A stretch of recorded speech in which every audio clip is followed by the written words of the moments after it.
Bodegas, because they are the thread of the fabric that make up a community, serving more than just goods, but rather love and support, as well as a sense of family. And there's a new short film that documents all of that and more. It features a local family-owned bodega in Brooklyn and the resilience throughout the COVID-19 pandemic. Take a look. I grew up in the store, so again, most of the customers here, they are my family. All right, so joining me now is a crew behind the Wholesome documentary. Executive producer Kayla Francesca and Gavin Fernandez, along with director Jeffrey Jean-Baptiste. Good morning, guys. Thanks for being with us. Good morning. Thanks for having us. Absolutely. Let me start with you, Kayla. Talk to us about why you wanted to do this documentary and why this particular family. So this is actually Gavin's family. Gavin, you can take this away. Yeah, this is the Bodega's owned by my cousin Jesse and Juan, and we've always talked about doing something for the bodega because there's so many stories that happen in every day to life. And with the pandemic hit, we were all shut down. We had nothing to do. Let's do it. Let's make it happen. So, Gavin, did you contact your friends? Is that how this was set up, or did they come to you?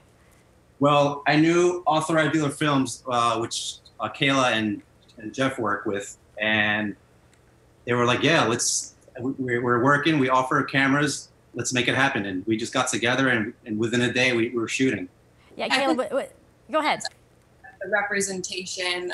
These are like the true characters of New York City, out of Brooklyn, and Juan and Javier, Jesse and Coyote. They have been working in this bodega for 15 years, just like through gentrification and through the changing neighborhoods, and then most importantly through COVID-19, they remained essential, and we're just this pillar in the community, this hub of community life, where we were able to kind of witness, and in the nature of documentaries, we're able to see in real time the changes that were happening, and just kind of the beauty that this family brought to a time that wasn't so bright. Exactly. You guys were right in the thick of it.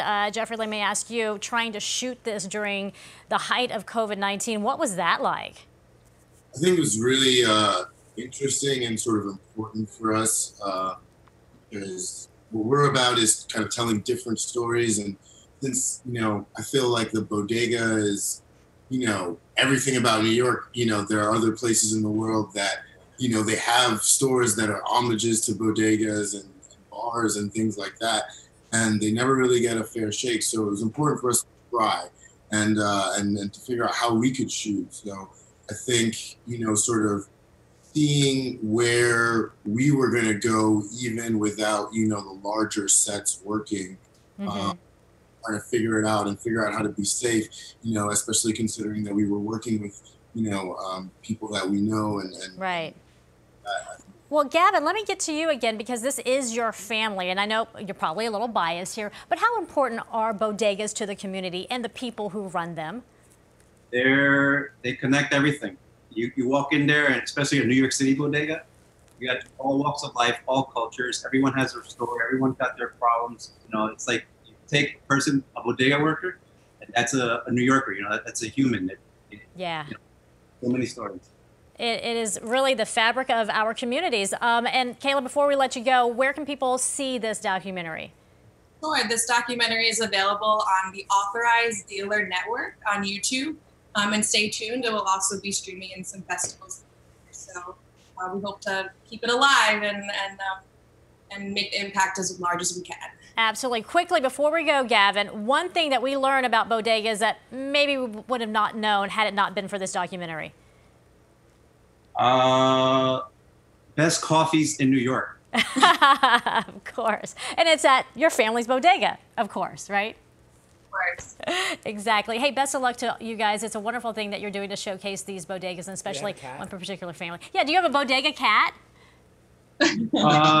Cat's not necessarily a good thing, because there's a reason they're there. So. Oh, see, that's something you learn. Exactly. Guys, thank you so much. We appreciate it.